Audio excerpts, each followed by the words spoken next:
Good morning. How are you this lovely day? We're in ancient Rome. This is episode 18 of 20. We're fastly closing in on the completion of this series. Today we're going to be looking at the Arch of Titus. And I'm getting a little feedback. Hold up just a second. Getting a little bit of feedback. There we go. So I fixed it. Hope you're doing well today. It's a beautiful day in Los Angeles. We're starting to break out into springtime. This has been an unusually rainy winter. Normally we get a little rain, but this time we got a lot of rain. And so ready to get all dried out, get ready to start going to the beach and museums and gardens and sporting events and things like that. So so today we're going to be looking at the Arch of Titus. So let me pull up that first image. Hope this is it. Yes, it is. All right. So this is the Arch of Titus. And it's a 1st century AD honorific arch. It's located on the Via Sacra road in Rome, in the Roman Forum. It's in the southeast part of the Roman Forum. I'll show a map in a little bit. And it was constructed in AD 81 by Emperor Domitian, shortly after the death of his older brother Titus. So here's another side view.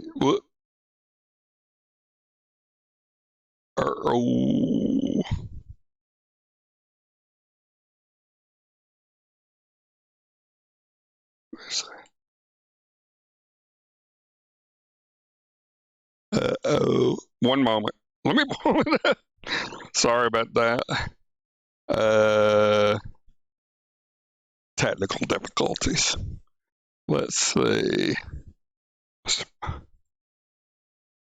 My apologies. Let me see. Day. Okay. Done. All right. Pull that over.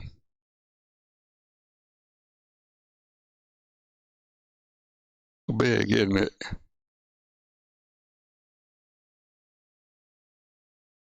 Yeah, so this is a kind of a side image of it. So, yeah, it's pretty big. Like I said, it's in the southeastern part of the Roman Forum. And so we'll start with that. And I'll do a little but before we do the reading, we'll go ahead and do the video. So I'll catch you on the other side. Arch of Titus is a 1st century AD honorific arch, located on the Via Sacra in Rome, just to the southeast of the Roman Forum. It was constructed in 82 AD by the Emperor Domitian, shortly after the death of his older brother Titus, to commemorate Titus's victories, including the siege of Jerusalem in 70 AD. The arch is large with both fluted and unfluted columns, the latter being the result of 19th century restoration. The spandrels on the upper left and right of the arch contain personifications of victory as a winged woman. Between the spandrels is the keystone, on which stands a female on the east side and a male on the west side. The soffit of the axial archway is deeply coffered with a relief of the apotheosis of Titus at the center. The sculptural program also includes 2 panel reliefs lining the passageway within the arch. Both commemorate. Alrighty. So as I mentioned, the Arch of Titus in Italian is Arco di Tito. Is a 1st century AD honorific arch located on the Via Sacra road in Rome. It's just to the southeast of the Roman Forum. It was constructed in AD 81 by Emperor Domitian. at the upon the death of his older brother Titus, to commemorate Titus's official deification or consecratio and the victory of Titus together with their father Vespasian over the Jewish rebellion in Judea. The art contains panels depicting the triumphal procession celebrated in AD 71 after the Roman victory, culminating in the fall of Jerusalem, and provides one of the few contemporary depictions of artifacts from Herod's temple. Although the panels are not explicitly stated as illustrating this event, they do closely parallel the narrative of the Roman procession described a decade prior in Josephus, the Jewish War. It became a symbol of Jewish diaspora, and the menorah depicted on the arch served as the model for the menorah used as an emblem of the state of Israel. The arch has provided the general model for many triumphal arches erected since the 16th century. It is the inspiration for the Arc de Triomphe in Paris.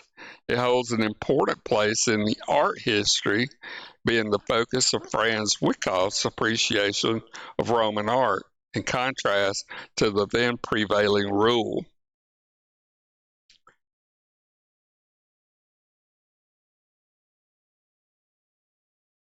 I'll read a little bit on the history. It's pretty long, so I won't go too far into it.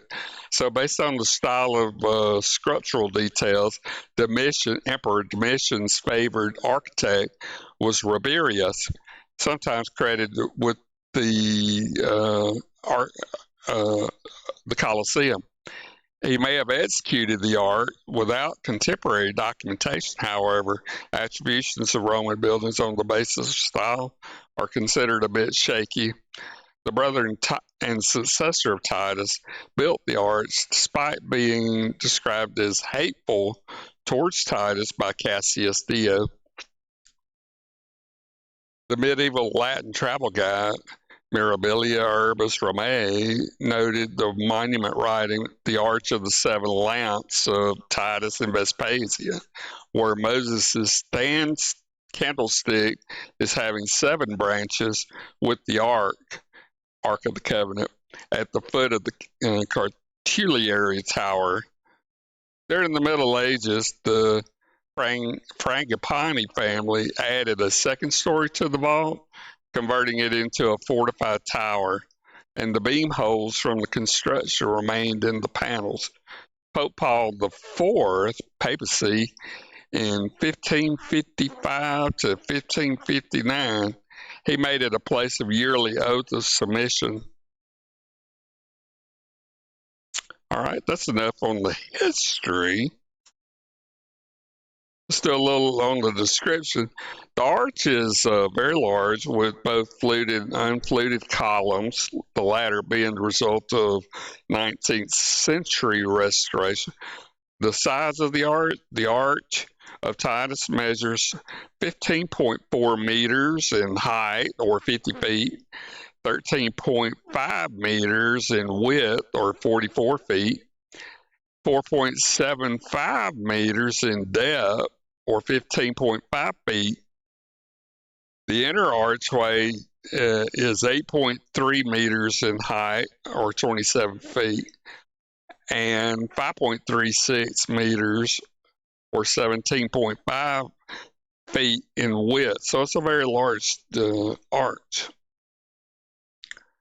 And the spandrels on the upper left and right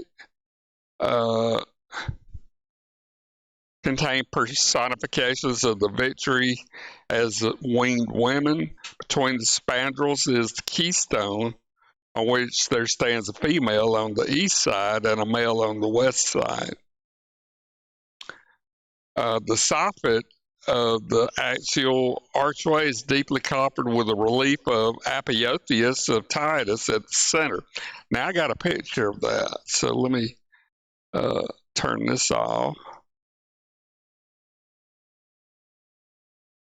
Right there.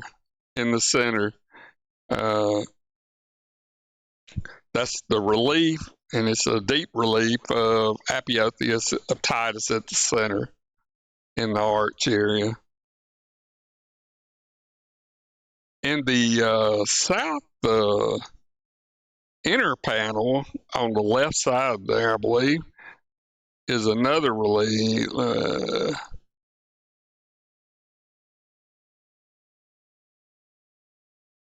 Right there. All right.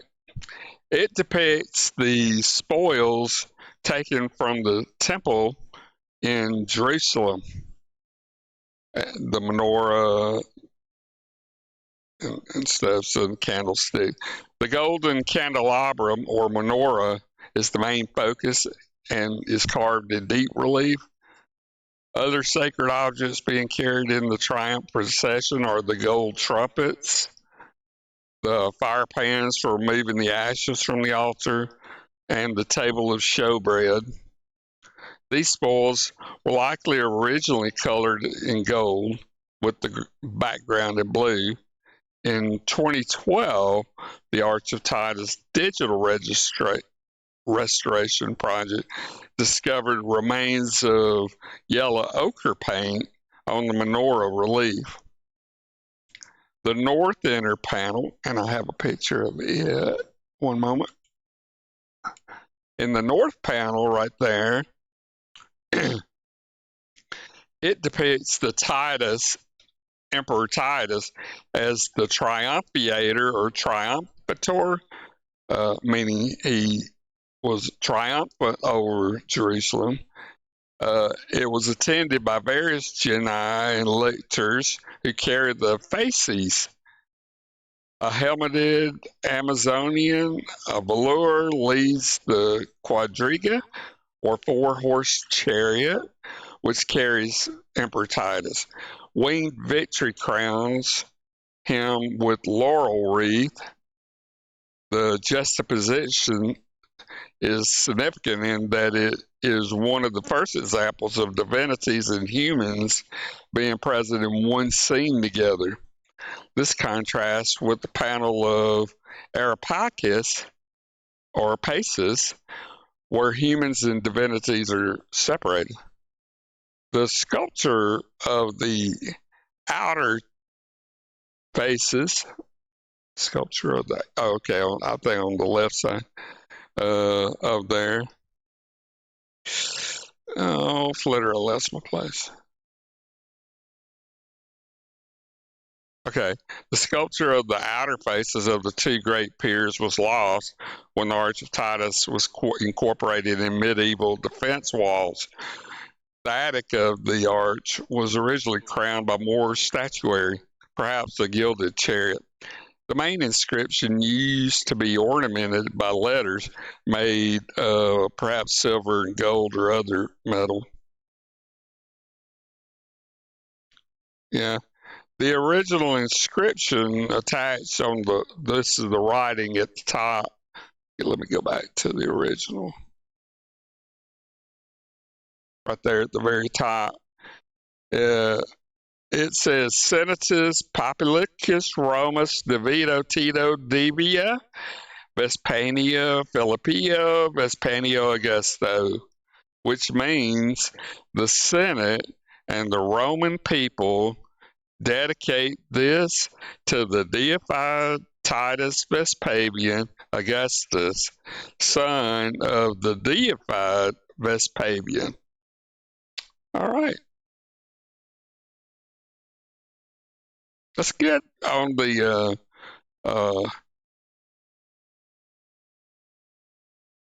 description. Now a little bit more about the emperor himself. I had told you earlier that from a comment that I wasn't talking about the emperors who it's dedicated for. But before I do that, let me show you the map. Okay, on the right bottom there, that's the Colosseum. And you can tell on the Via Sacra Road, which is on that left side right there, it's at the end right down on the southeast side of the Roman Forum. And then Via Sacra crosses over there to the right a little bit. So, yeah. So it's right where that blue thing is. Marker. Okay. Now let's pull Emperor Domitian. Okay. This bust or statuary is currently in the National Archaeological Museum in Naples, Italy. He was a Roman emperor. His reign was September 14 in AD 81 to September 18 in AD 96. His predecessor, his father, Titus, is that right? No, let's see. He's the son of Vespasian, the younger brother, Titus. I was wrong. So he's the brother of Titus. So his successor was Nerva. Okay, he was born. You don't have that, so let me pull that right there.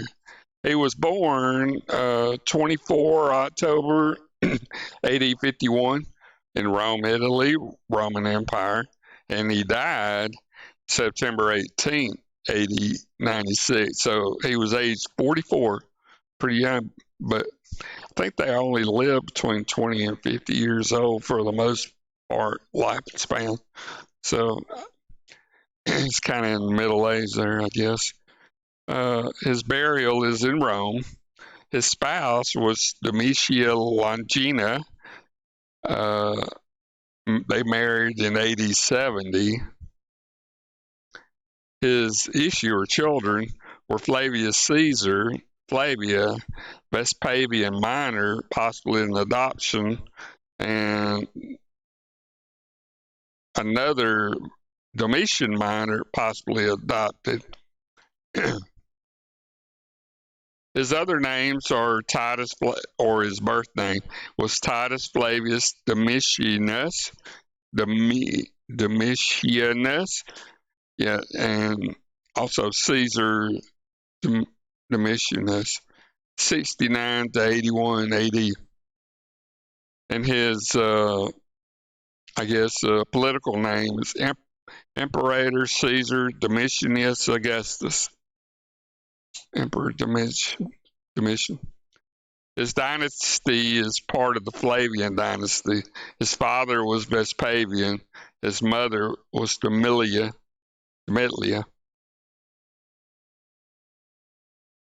And Vespasian, in the Flavian dynasty, Vespasian, I think, was between 69 and 79 AD. Titus's reign was 79 to 81, and then Domitian's was 81 to 96 AD. Okay.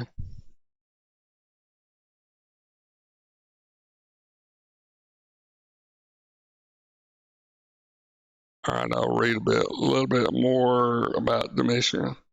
There he is. So Domitian was a Roman emperor from 81 to 96 AD. He was the son of Vespasian and the younger brother of Titus. His two predecessors on the throne, he was the last member of the Flavian dynasty, described as a ruthless but efficient autocrat. His authoritarian style of ruling put him at sharp odds with the Senate, whose powers he drastically curtailed.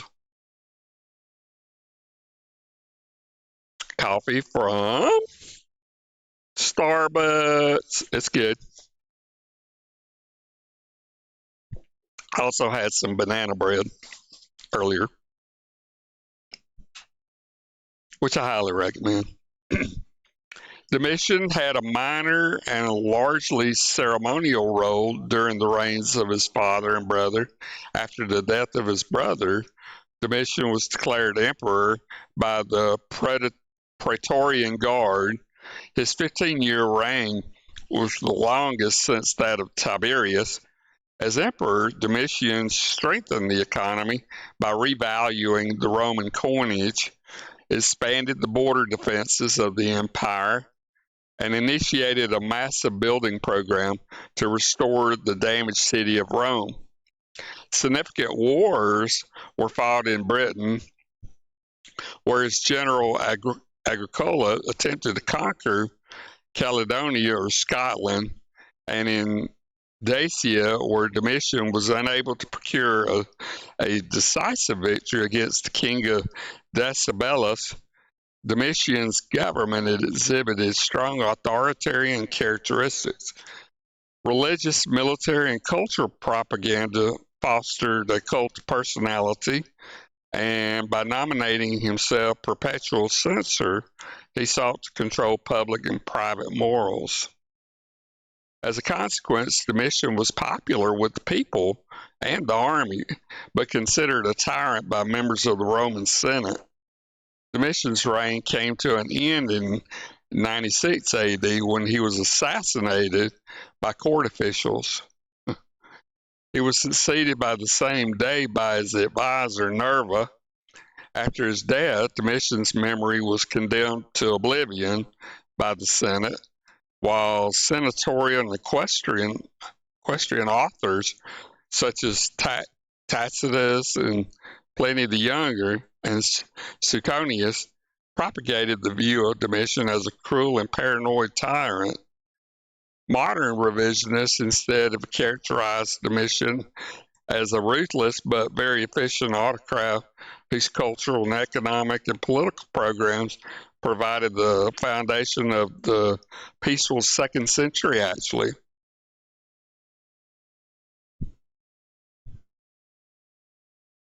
A little bit more on time. Background and family. Domitian was born in Rome on 24 October 51 AD, the youngest son of Titus Flavius Vespasian, commonly known as Vespasian, and Flavia Domilita Major. He had an older sister, Domilita the Younger, and brother, also named Titus Flavius Vespasian. Decades of civil war during the 1st century BC had contributed greatly to the demise of the old aristocracy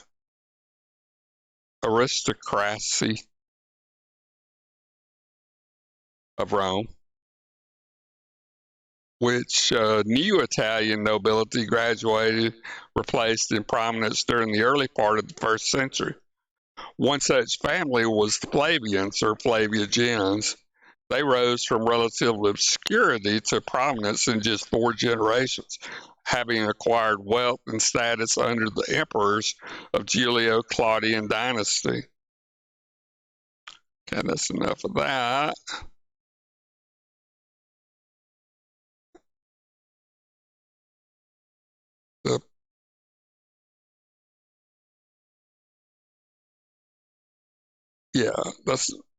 I think I'll call it there. So what we'll do is review the video again as reinforcement, and I'll catch you back on the other side. Hope you enjoyed this podcast. The Arch of Titus is a 1st century AD honorific arch, located on the Via Sacra in Rome, just to the southeast of the Roman Forum.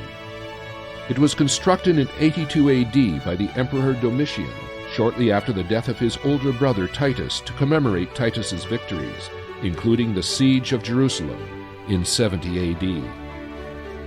The arch is large with both fluted and unfluted columns, the latter being the result of 19th century restoration. The spandrels on the upper left and right of the arch contain personifications of victory as a winged woman. Between the spandrels is the keystone, on which stands a female on the east side and a male on the west side. The soffit of the axial archway is deeply coffered with a relief of the apotheosis of Titus at the center. The sculptural program also includes 2 panel reliefs lining the passageway within the arch. Both commemorate. All right. Well, Let me take this off and just put that back on. So today we looked at the Arch of Titus and the Emperor Domitian. So wherever you are on this lovely Saturday morning in Los Angeles, having looked out the window, the temperature's probably going to be in the low 60s, mid 60s, somewhere in there, and absolutely gorgeous. And it looks like we're going to have a spate of very nice days for about the next 5 or 6 days, sunshine. So I'm definitely ready for it. So wherever you are on this planet Earth, hope you have a great Saturday morning and afternoon, and we'll catch you on the Table Talk podcast at 10 o'clock.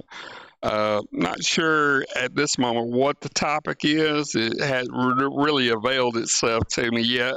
So, but we'll catch you on the Table Talk. We'll talk about something. Y'all take care. Have a great Saturday. See you later, my friends. What you do, you to me, but I can't let it go so easily.